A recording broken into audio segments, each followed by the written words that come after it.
Well, Carl and I are about to look back at our respective family trees.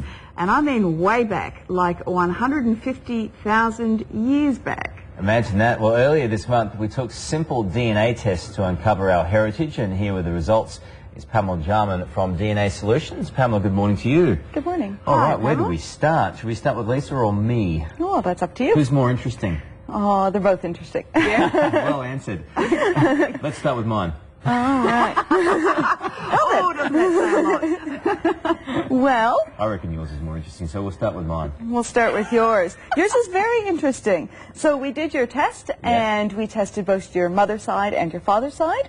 I'm going to discuss your father's side right Okay. now. And we have traced you back and found that you are actually part of our Viking group. Right. Yes, up in Northern Europe. So that's very interesting. I'm not going to say How did you find that out?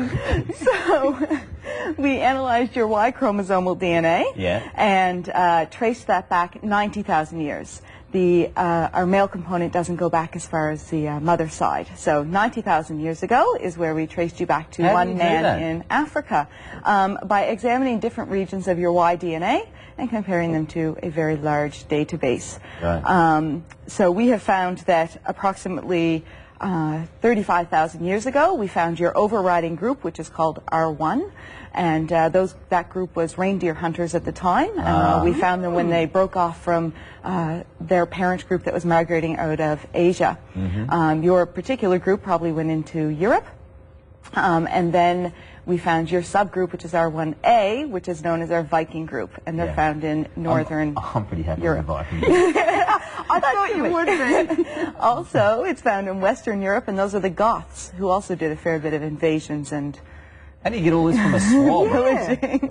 What else lies in my mouth? Came in with a brush, Yep. and you took a swab from the inside of our mouths, and you get that Carl is a Viking. Yeah. I could have told you that. I didn't need to swab him to know that he goes back to the Viking. Oh, thanks, little darling. Didn't I also hear on the grapevine that he goes back to Cro-Magnon man as well? Yes, Yeah. the overriding group of R1A is our standard Cro-Magnon. Meat.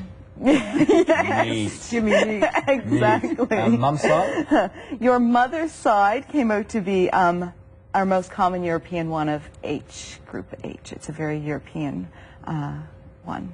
Okay. Yes. All right, let's look at Lisa's then. All right. All right. I'm ready. So with Lisa's, we did find you to be part of Group H, which is our overriding We're common, European yeah. one. But then we broke you down into a subgroup called H4. How did you do that? And that is just simply because you had some more differences in your DNA that put you with this group. This group is actually a very uncommon group. It's current in very low frequencies in some parts of Europe.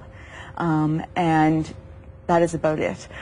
It's a very elusive group to us right now. We don't know very much about it. So I'm being mysterious with You my are DNA, very am I? mysterious, and we will find out more about this as time goes on. Now, part of your report is your the DNA, the data that I used to the study, and there's lots of online databases and stuff that in another 2 years it would be very interesting to see what they know about your group. So they're still studying that group? Yes. Marie Antoinette comes into Yes, my background. definitely. Because obviously she's a hell of a lot more recent than She you're is talking about. much more recent, but she is definitely part of the overriding H group, as is Queen Victoria and a fair number of the other royals in Europe.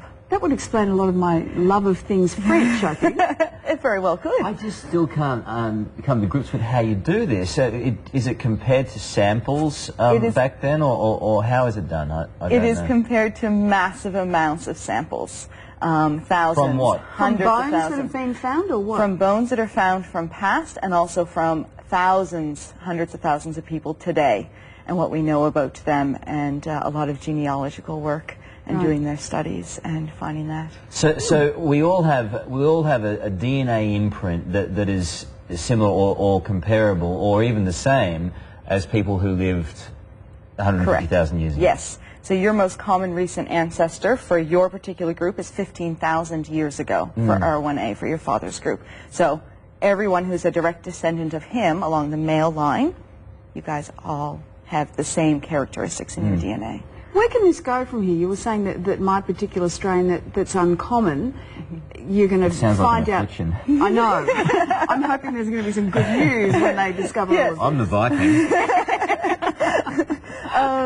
There's so many lines and I'm not touching one of them. I know. There's a lot of work still ongoing, so this is a continuing process. So a lot of the people who do get this test done are very interested in following it over time. So we do give them their data from the DNA, and they can search those in online databases down the road. That's interesting. How do people And do everybody, it? How do they do it? Yeah, how They How will they get get a in touch. report letter that will have their actual DNA information. How do people actually go about going through this whole process? Oh, I apologize. That's all right. They simply have to contact us. We'll send them the kit with that little brush that we swabbed you guys with, and all they have to do is swab that on the inside of their mouth and send it back to us. Okay, we'll make sure we have all of those details on the website. Pamela Jarman, thank you so much. It's fascinating. Can't wait to have a good read of that. Yeah, me too. About my Viking past.